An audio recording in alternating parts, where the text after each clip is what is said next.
The rain had been falling for 3 straight days, thin as sewing needles and twice as cold.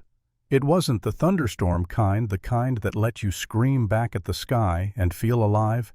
No, this was the miserable British drizzle that soaked through wool, skin, and spirit until all three felt identical. It blurred the fences of the temporary holding camp into ghostly lines, as if even the war didn't want to be seen anymore. Private Thomas Aldridge tugged his coat higher on his neck, a pointless gesture since the coat was already drenched, then stepped around the mud puddles forming outside the supply tent. The mud sucked at his boots like hands trying to drag him backward, back to France, to Belgium, to every muddy place he'd wished to leave behind. But he was here now at a repurposed RAF training field on the outskirts of Norfolk, turned almost overnight into a German POW transition site. Except these were not the prisoners he had grown used to. These were women, exhausted, displaced, starving. 6 days ago, a British reconnaissance unit found them abandoned in a bombed-out storage annex near the River Elbe. They had been clerks, nurses, radio assistants, administrative branches of the collapsing Third Reich. Women who once lived on carefully organized routines now clung to survival in a world suddenly without clocks. Thomas had seen their condition when they arrived: sunken cheeks, cracked lips, clothes that looked too large only because their bodies had become too small. He had seen desperate faces before. France had shown him plenty of those, but these were different. These were faces that seemed confused by their own suffering, as if they had only just realized the world could wound them back. And now rumor spread quickly around camp. "They haven't eaten in days," one corporal whispered. "Not properly anyway," another said. "They're breaking down." Someone else added. Thomas tried to ignore the whispers, but the truth of them sat heavy in his gut. He could feel it like a second heartbeat. Inside the supply tent, Sergeant Duffield was sorting crates with his usual impatience. "Took you long enough, Aldridge," he said without turning. "Civilians or not, the Germans are still prisoners. Rations are rations. Don't start feeling heroic." "I'm not," Thomas answered quietly. "Just following orders, Sarge." "Good, follow 'em fast. The women in Barrack 4 are close to fainting or so, medical says. Frankly, I don't give a damn who's hungry. I just don't want them passing out on British soil. Takes too much paperwork." Thomas didn't laugh. He lifted a crate of tinned soup bread and powdered milk, basic supplies, but more than the women had seen in weeks. The weight wasn't much, but something about it felt heavier than usual. Perhaps because it was the first warm thing he would bring to someone in a very long time. Duffield eyed him. "And don't let them guilt-trip you with all those shaking hands and wet eyes. They're good at that." Thomas didn't reply because he didn't know if that cynicism came from war or simply from being human too long. The path to Barrack 4 stretched across an open field, slick with mud and memory. The wooden hut was one of the older structure's walls, swollen from humidity, roof patched with canvas. A lone lantern burned inside, flickering like a desperate heartbeat. 2 guards stood by the door, rifles slung but not forgotten. One of them, Corporal Hemsley, nodded at Thomas. "You're the cook for this shift, right?" Thomas nodded. "Food delivery." Hemsley sighed. "Prepare yourself. They're in rough shape. Half of them can't stand straight. A few cried when we brought water." Thomas swallowed. He wasn't sure what he was supposed to feel: compassion, resentment, weariness. Maybe all three. War had scrambled his emotional compass long before peace ever tried to arrive. He stepped inside. The smell hit him first. Damp clothes, cold skin, and something faintly metallic. Hunger always smelled like metal to him. The room was dimly lit, shadows pooling in every corner. Nearly 24 women sat on wooden bunks or on the floor, wrapped in blankets too thin to matter. Their hair was dull from malnutrition, their faces pale, their bodies curled inward like they were trying to disappear. But it was their eyes that reached him first. Some were wary, some were exhausted, and some, God help them, were hopeful. A woman nearest the entrance stood shakily when she saw him. She looked to be in her late 20s, though hunger had carved deeper years into her features. Her uniform, once crisp gray wool, now sagged around her shoulders. When she spoke, her voice cracked like old paper. "Essen, bitte. Food, please." Thomas froze. Something twisted painfully inside his chest. He had heard German soldiers beg before, but on battlefields in surrender with rifles pointed at them. But this, a starving woman whispering a plea she was almost ashamed to form, it was the quietest devastation he had ever witnessed.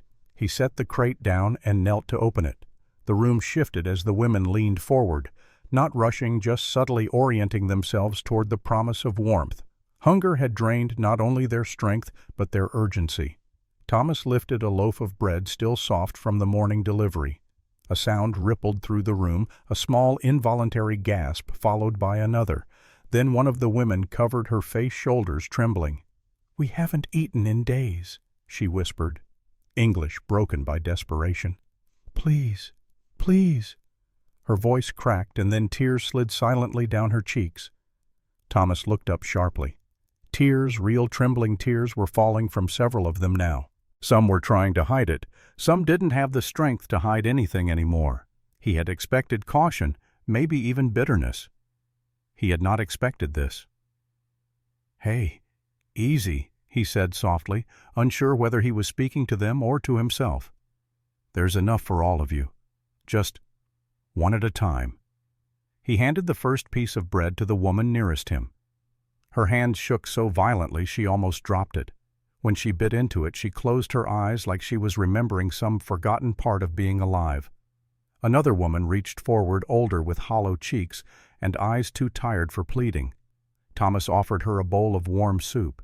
She cupped it with both hands, inhaled the steam, and then unexpectedly began to sob. Not loudly, not dramatically, just soft, broken sobs that sounded like surrender. Thomas had seen men cry from pain, from fear, from the moment they realized death had stepped toward them. But this was something entirely different. This was the sound of someone being shown kindness they no longer believed they deserved. A young girl, no more than 19, murmured, "Danke, thank you," as if speaking hurt her throat. Thomas tried to stay steady, tried to keep his face neutral, but a knot had already lodged somewhere between his ribs. He was feeding former enemies, yes, but he was also feeding human beings whose war had ended long before the armistice. The girl, clutching her soup, looked at him again. "It smells like my mother's house," she whispered. Her lips trembled, and she pressed the bowl closer to her face, as if warmth itself was a memory she feared losing. As the women ate, Thomas kept moving, passing bowls, breaking bread, refilling tins with care he didn't realize he was capable of. Not one of them pushed, argued, or fought for more food. Their hunger was loud, but their discipline louder. He noticed something else, too. Not one of them looked at him with hatred, not vengeance, not resentment, just relief, just exhausted gratitude. War had taken nearly everything from them, but perhaps not their ability to recognize humanity when it finally arrived. The crate emptied slowly, the room warming with soft chewing, quiet breathing, and occasional choked murmurs of thanks. Thomas felt their eyes on him, not accusing, not fearful, simply seeing him in a way no battlefield ever allowed. When the last ration was served, he stood quietly, hands still trembling from the emotional weight of the last 20 minutes. The first woman, the one who had whispered, "Food, please," rose again. Her legs wobbled, but she stepped closer until she was directly in front of him. Her voice broke as she spoke. "Why are you kind to us?" Thomas blinked. A simple question. A devastating question. He searched for an answer, something clean, sharp, noble. But all he found was truth. "Because the war is over," he said, "and because you're hungry." A tear traced down her cheek. Then another. And then, without warning, she crumpled forward, her body shaking in silent sobs as she covered her face with both hands. The others followed, 3, 5, 9 of them shoulders, collapsing hands, trembling, their grief rolling through the barracks like an echo of everything they had endured. Thomas stood, frozen breadcrumbs still on his palms, watching German prisoners break under the weight of compassion they had forgotten existed. He had no idea that this moment, this simple act of feeding starving women, would change his life in ways he could not yet imagine. And he certainly did not know that one of these women already recognized him. But the reunion would come. Pain first. Then truth. Then something far more complicated, for now all he knew was this. For the first time since the war began, he felt human again. The rain finally eased by morning, leaving the camp veiled in mist that clung low to the ground like drifting breath. It softened the barbed wire, muted the guards' boots, and blurred the silhouettes of POW barracks into shapeless gray lumps. The war might have ended weeks ago, but here inside this temporary outpost time seemed stalled, as if peace needed a moment to remember how to function. Private Thomas Aldridge sat on the back step of the kitchen hut, elbows on his knees, staring at the condensation rising from the soup kettle beside him. The water hadn't reached boiling yet, but the faint warmth was enough to fog the air. He kept replaying last night in his head, the trembling hands, the whispered pleas, the tears, especially the tears. He had fed dozens of POWs over the past year, but he had never seen reactions like that, raw, fragile, collapsing. Something about those women struck him with a force he hadn't anticipated. They were not soldiers hardened by ideology. They were people who looked like the world had dropped them mid-sentence. He rubbed his jaw, exhaling slowly. Aldridge, a voice called behind him. He turned to see Lieutenant Merrick, clipboard tucked under his arm, posture straight as always. Merrick was the kind of officer who never seemed affected by anything, not from air raids, not from the collapse of Germany, not from the war's endless supply of tragedies. But today, his face carried a rare, faint crease. "I heard about the state of Barrack 4, Merrick said. Thomas nodded. "They were starving, sir." "Yes, well, that happens in war." Merrick paused, then softened to the tiny degree he was capable of softening. "Still, good work." The medical corps noted stabilization in several of them overnight. Thomas didn't know how to respond, so he simply nodded again. Merrick tapped his clipboard. "One more thing. The German liaison interpreter, Frau Bergmann, requested a check-in with the women this afternoon. She'll need your assistance. You were the only one they responded positively to yesterday." Thomas blinked. "Positively, sir." They were crying. Merrick shrugged lightly. "Crying is still a reaction. That's more than we've gotten from most POWs this week." With that, the lieutenant strode away, boots crunching over the gravel path. Thomas stared after him. Positively. The word didn't sit right in his stomach. By the time the midday bell rang, the mist had begun to lift. A pale wash of sunlight stretched across the camp, thin as a memory, but warm enough to turn the mud into patches of soft steam. Thomas carried another crate of supplies toward Barrack 4, though this time it wasn't simply food. There were bandages, salve, and warm blankets from the infirmary. The brass in command wanted the women stable enough for transport within the next 2 weeks. As Thomas approached the hut, he slowed. The door was slightly ajar, and a faint sound drifted through the gap, soft, careful voices speaking German. He recognized one of them as Frau Bergmann's smooth, practiced authoritative. But the other voice, he had heard it once, just once. Last night when she whispered, "Food, please," the woman. Thomas stepped inside just as Bergmann noticed him. "Ah, Private Aldridge," she said warmly. "Good, they were waiting for you." He blinked. Waiting. A few women looked up from their bunks. Their expressions were still weak, fragile, but their eyes held something new today.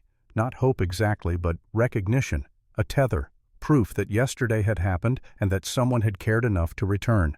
Bergmann motioned to the crate. "Set it down near the center. We'll distribute after we finish taking names." Thomas lowered the crate and stood awkwardly between rows of bunks. Several women watched him with quiet intensity, the kind that made his throat feel tight. Then he saw her, the same woman who had approached him first last night, the one whose voice broke when she thanked him, the one who collapsed into tears. She sat on the edge of her bunk, now posture straighter today, but her face unreadable. Her blonde hair was tied loosely behind her head, though a few strands clung to her cheek. Her eyes, gray with flecks of blue, followed him from the moment he stepped inside. Thomas felt something shift in his chest. A tangling recognition he didn't understand. He nodded politely in her direction. She didn't nod back. Instead, she looked away as if hiding something, an expression, a memory, a thought she could not risk exposing. Bergmann approached him. "Private, I will need a moment with the older women, but perhaps you could check on her." She glanced toward the blonde woman.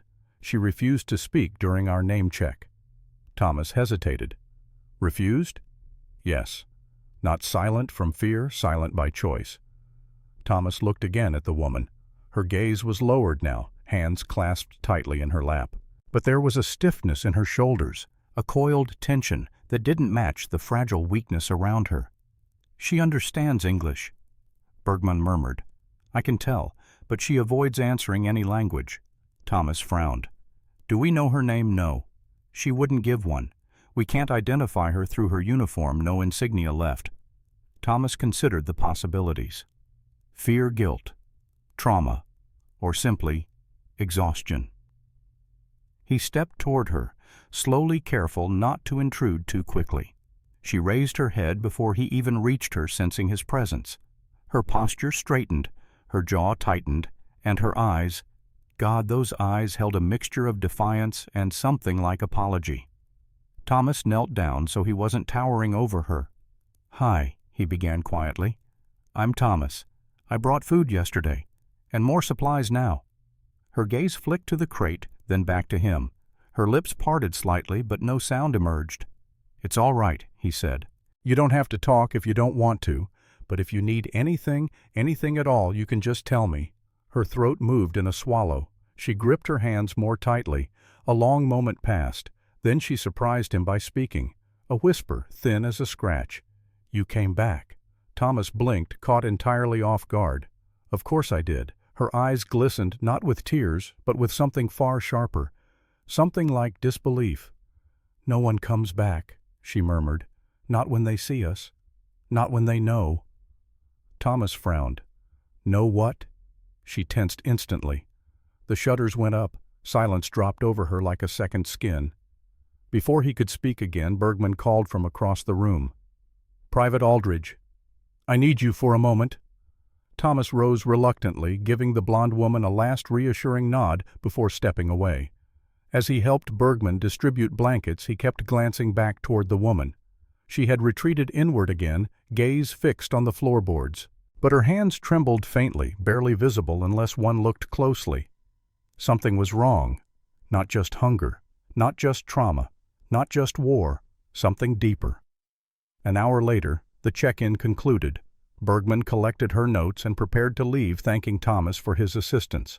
As the interpreter stepped outside, Thomas lingered by the doorway, torn between leaving and turning back. The blonde woman lifted her head slightly, and for a brief second their eyes locked.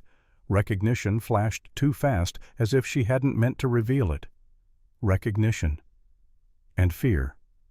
He inhaled sharply. She knows me. But from where? When? How? He replayed her whisper in his mind. No one comes back. Not when they see us.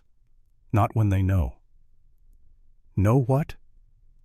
Before he could approach her again, a guard called from outside. Aldridge Captain wants you at the transport briefing. Thomas cursed under his breath. I'll be back later, he murmured aloud, though she couldn't possibly hear him across the barracks. Still, something in her posture shifted as if she had heard.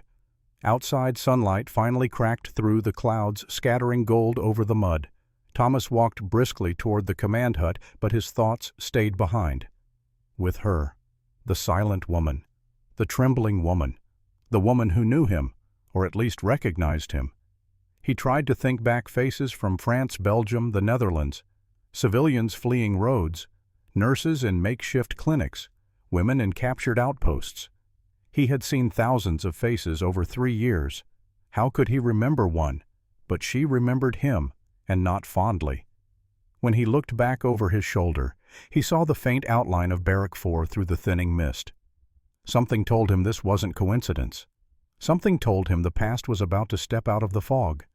And when it did, forgiveness would be the hardest part.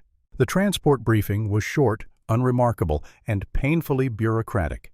Exactly the kind of military formality that scraped away all emotion and left only procedure behind. Captain Rowan droned about timetable supply limitations and the slow demobilization process across Europe, his voice a low rumble beneath the hum of the generator. Thomas nodded in the appropriate places, answered when asked, and took notes he barely needed. But his mind was back in Barrack 4, replaying the same moment over and over, her eyes locking onto his. Recognition. Fear. Silence. He didn't know her name, but her face wouldn't leave him. It stayed with him as the captain dismissed the room, followed him out into the muddy courtyard, and clung to him all the way back toward the kitchen hut. He tried to reason it out. He had seen the faces of dying soldiers, grieving civilians, refugees stumbling through wrecked villages. He had helped evacuate families from burning farms in Belgium. He had distributed rations to German civilians near Trier in the final weeks. He'd crossed paths with so many too many. But something in her gaze was not general recognition. It was specific, personal, pointed, as if she knew exactly who he was, and wished she didn't. By mid-afternoon, Thomas was back in the kitchen chopping carrots with mechanical precision. The camp was unusually quiet today. Even the guards seemed subdued. Birds perched on the roof gutters, shaking wet feathers, chirping into the thin sunlight. The air smelled of wood smoke and damp earth. He heard the kitchen door creak open behind him. Private Aldridge. He turned. It was Corporal Hemsley. "Lieutenant wants you at Barrack 4 again," Hemsley said. "Interpreter's got questions. Something about identity paperwork." Thomas wiped his hands and nodded, but as he walked toward the barracks, his chest tightened with a strange sense of anticipation, half dread, half something he refused to name. Inside, Frau Bergmann stood with her notebook open, a small frown creasing her forehead. "Ah, Private Good. I was hoping you could assist." The women sat scattered in the barrack, quieter than usual, many wrapped in new blankets. But one bunk was empty. Her bunk. Thomas scanned the room, pulse quickening. She stepped outside for air. Bergman said, noticing his confusion. The guards permitted it. She said she needed space. Space. Or distance from him. Bergman sighed. "I interviewed the others, but they claim not to know her well. They say she arrived at the storage annex only days before liberation. No records, no unit designation. She may be a civilian caught up in the retreat." Thomas frowned. "Then why not give her name?" "That is exactly what concerns me." Bergman lowered her voice. "Guilt often hides behind silence." "Guilt. For what?" But Bergman had no answer. Thomas found her behind the barrack, sitting alone on a tree stump near the fence line. The afternoon light filtered through breaks in the clouds, touching her hair with a faint golden sheen. She looked more like a painting than a prisoner frozen still unreachable. He approached quietly. "You're outside alone," he said gently. She didn't look at him. "The air helps." "With what?" A long pause. Then breathing. He sat on a nearby crate, not too close, not too far. "Bergman needs your name," he said. "For the paperwork." She wrapped her arms around herself, pulling the blanket tighter. "Names are dangerous. How? They reveal who you were, and who you might still be." Thomas watched her for a moment. The wind lifted the loose strands of her hair. Her shoulders trembled not from cold, but from something inside her. Finally, he spoke softly. "You recognized me." She flinched. There it was, the confirmation he had been dreading. "Where from?" he asked. Silence. "Did I see you during the war?" "Some village, a checkpoint, a refugee line." Her fingers curled tightly into her blanket. Her jaw flexed as though fighting back a memory. "You should forget me," she whispered. "It is safer." "Safer for who? For you." Her voice cracked. He felt a chill, one that had nothing to do with the wind. "Tell me," he said. "Please." She shook her head. "I cannot." "Why?" "Because if I speak," she whispered, "you will hate me." The words hit him like a blow. Hate. He had felt anger during the war so much more than he'd ever admit, but the idea that she feared his hatred unsettled him. She slowly lifted her eyes to him, and for the first time he truly saw her, not the exhaustion, not the hunger, but the brokenness beneath both. "I am not who you think I am," she said. "I am not a nurse, not a clerk, not an innocent caught in the retreat." Thomas swallowed. "Then who are you?" She hesitated. He saw her swallow hard once, twice, as if forcing the truth up from somewhere she'd buried deep. Then she whispered a single sentence that made the air go still. "I worked at a civilian processing station near Liège." Thomas blinked. Processing station. The words struck a faint chord in his memory, but he couldn't place it. What kind of station? She looked away. Transit. Registration. Movement control. Still too vague. He pressed gently. "What did you do there?" Her breathing turned uneven. Her fingers tightened painfully around the blanket. She was unraveling slowly, unwillingly. Thomas leaned in slightly. "If you tell me the truth, I won't walk away." Her eyes snapped toward him, fear widening them. "You will," she whispered. "Everyone would." He reached out carefully, placing his hand near hers on the crate, not touching, just offering presence. "Try me." She stared at his hand for a long moment. Then, finally, she broke. "I handled civilian clearances," she whispered. "Movement orders, transfers." Her voice thinned. Some were Belgian, some Dutch, some British. Thomas froze. British civilians. A faint buzzing hunger rose in his ears, his heartbeat thudding louder. His mind reached back, trying to connect threads, Liège evacuations, names, faces. And then she spoke the sentence that shattered everything. "There was a boy," she whispered. "A British boy. Alone. His papers were forged and they asked me to process him for interrogation." Thomas felt the world tilt. In Belgium. During the retreat. A boy with forged papers. His breath caught. "I remember him," she said, voice trembling. "He had your eyes." The world went silent. Wind stopped. Voices faded. The camp itself seemed to fall away. Thomas stared at her, unable to move, unable to breathe. Because now he remembered. Now the memory surfaced with brutal clarity. A cold room. A small boy. Hands tying a cloth over his eyes. Boots echoing on concrete floors. A terrified voice calling out. A boy who had almost died. A boy who survived only because an Allied unit stormed the station hours later. His own brother. Samuel. His little brother. Thomas felt his stomach drop, felt his breath shatter in his lungs. Her voice broke again. "I stamped the papers," she whispered. "I made the transfer possible. I helped send him into that room." Her lips trembled, and tears finally spilled down her cheeks. "That boy, was he—" She swallowed hard. "Did he live?" Thomas couldn't speak. She covered her face, sobbing softly, violently, as if the weight of years pressed down at once. "I tried to stop it afterward," she cried. "I went back to find him. But the station was already taken. The British were evacuating. I didn't know. I didn't know he belonged to you." He felt dizzy. The woman he had fed last night, the woman who cried in front of him, the woman he felt compelled to understand, had participated, however indirectly, in his brother's torment. A long, suffocating silence stretched between them. Finally she whispered, "Now you understand. Why I hid. Why I did not speak. Why I feared you." Thomas stared at her through the storm of his own breathing. Hate. She had feared his hatred. He didn't know what he felt yet. Rage, grief, disbelief, but hatred wasn't clean. It mixed with the memory of her trembling hands, her desperate tears, her relief at receiving bread after starving for days. Nothing was simple anymore. She lowered her hands, eyes red, voice barely audible. "Now that you know, will you tell them?" He didn't answer. He couldn't. Not yet.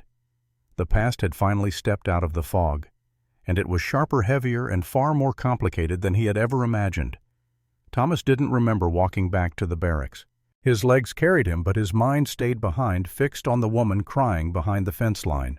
Her confession echoed through him, each word lodging deeper. "I stamped the papers. I sent him into that room. He had your eyes." His breath was uneven, throat tight. The memory of Samuel, small, terrified, clutching his wounded arm as Thomas found him after the raid, rose like smoke from a fire, he thought, long extinguished. He leaned against the kitchen wall, breathing hard. She had played a role. Not the worst role. She wasn't the interrogator, the officer, the executioner, but the stamp she pressed to those forged papers had opened a door that nearly devoured a child. Yet he couldn't forget who she was now. Starving, trembling, crying over warm bread. A prisoner who thanked him while afraid he might one day learn the truth. War had twisted everyone. After several minutes, he pushed himself upright and walked slowly, deliberately back toward her. A guard eyed him as he passed, but didn't interfere. She still sat on the stump blanket pulled tightly around her shoulders, eyes swollen from crying.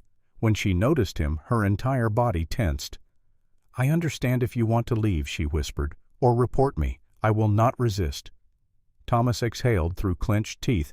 "If I reported you, they'd drag you into an interrogation room. You know that." She nodded weakly. "I deserve it."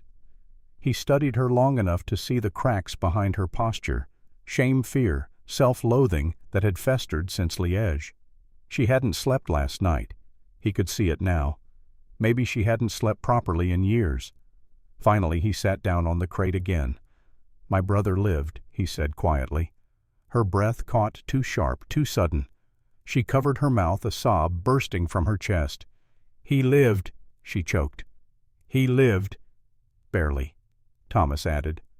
"The soldiers found him at the back of the station. He'd been beaten. He couldn't see out of one eye for months." Her tears flowed harder, shoulders shaking violently. "I'm sorry," she whispered. "I would give anything to undo what I did." Thomas swallowed. Anger still simmered, but something else pushed up through the heat. Something slow, human. "You could have denied it," he said. "You could have lied." "I'm tired of lying," she whispered. "War makes liars of everyone. I wanted you to know the truth, even if it destroyed me." He looked at her, really looked at her, not as an enemy, not as a clerk who stamped a paper, but as a woman who had been swallowed by the same war that had scarred him. "You asked me yesterday why I came back," he said. "I didn't know then. I think I do now." She lifted her eyes, trembling. "I came back," he said softly, "because I needed to see who you were now, not who you were then." The wind blew through the field, carrying the faint smell of smoke and wet earth. She closed her eyes, tears falling silently. "And who do you think I am now?" she whispered. "Someone trying to make peace with what's left," he replied. "Same as the rest of us." She nodded shakily, pressing a hand against her mouth as if to keep more tears from escaping. After a long silence, she spoke. "Will you hate me?" Thomas inhaled deeply, felt the weight of the question, felt the battlefield inside him shift. "Hate," he murmured. "No. War already took too much from both of us. I won't let it take anything else." Her breath broke half relief, half agony. "Then what?" now she whispered. He looked toward the gray sky where sunlight pushed in thin beams through torn clouds like the world was trying to brighten itself again. "Now," he said, rising slowly, "we start with a name." She hesitated, then nodded. "My name is Elise." Thomas met her eyes and offered a small, steady nod. "I'm Thomas." For the first time she allowed herself a fragile, trembling smile, something faint and human and painfully new. And in that moment, with mist lifting from the fields and the world slowly rebuilding itself, Thomas felt something loosen inside his chest. Not forgiveness, not yet, but the possibility of it. The first true peace either of them had touched in years.